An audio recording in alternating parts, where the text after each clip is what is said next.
Hi hello welcome to my channel anchor Rachana. T20 world cup కోసం 15 మంది ఆటగాళ్లతో BCCI జట్టును ప్రకటించిన సంగతి తెలిసిందే. ఈ జట్టులో ఏకంగా 4 స్పిన్నర్లు ఉండటం ఆశ్చర్యానికి గురిచేసింది.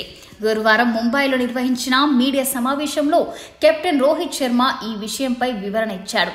T20 వరల్డ్ కప్ కు వెస్టిండీస్, అమెరికా ఆతిథ్యం ఇవ్వనున్న సంగతి తెలిసిందే. ప్రపంచ కప్ మ్యాచ్లు ఉదయం 10 గంటలకు ప్రారంభమవుతాయి. దీంతో ఆ సమయానికి అక్కడి పరిస్థితులకు తగ్గట్టుగా ఓ వ్యూహం ప్రకారమే 4 స్పిన్నర్లను ఎంపిక చేశామని రోహిత్ తెలిపారు. ఇక 4 స్పిన్నర్లను ఎందుకు ఎంపిక చేశామనేది ఇప్పుడు చెప్పాను, కానీ నాకు వాళ్ళు కావాలి. అందులో 2 ఆల్రౌండర్లు కాక మరో 2 ఆట కింగ్ స్పిన్నర్లు. వారి వల్ల జట్టుకు సమతూకం వస్తుంది.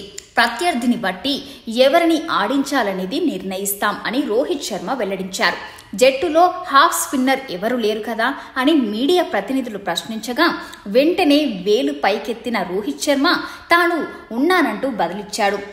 రింకు సింగ్ను కాదని శివం దూబేను ఎంపిక చేయడం పట్ల మీడియా ప్రతినిధులు అడిగిన ప్రశ్నకు కెప్టెన్ బదిలిస్తూ మిడిల్ ఆర్డర్లో బ్యాటింగ్ చేయడంతో పాటు బౌలింగ్ ఆప్షన్ గాను ఉపయోగపడగలిగే ఉద్దేశంతోనే దూబేను ఎంపిక చేశామన్నాడు. పిచ్లు ఎలా ఉంటాయి, ప్రత్యర్థి కుర్పా ఎలా ఉంటుందో అర్థం చేసుకోవాలి. మధ్య ఓవర్లలో దూకుడుగా ఆడటంపై మేం శ్రద్ధ పెట్టాం. మా టాప్ ఆర్డర్ హిట్టింగ్ అంతా చెడ్డగా ఏమీ లేదు అంటూ హిట్ మ్యాన్ సరదాగా వ్యాఖ్యానించారు. T20 వరల్డ్ కప్ కోసం ఎంపిక చేసిన జట్టులో కుల్దీప్ యాదవ్, చాహల్, రవీంద్ర జడేజా, అక్షర్ పటేల్ రూపంలో 4 స్పిన్నర్లున్నారు.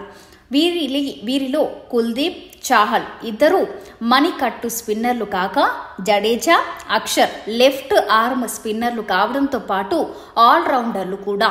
విరాట్ కోహ్లీ స్ట్రైక్ రేట్ విషయం ప్రస్తావనకు రాగా రోహిత్ శర్మతో పాటు అజిత్ నవ్వేశారు.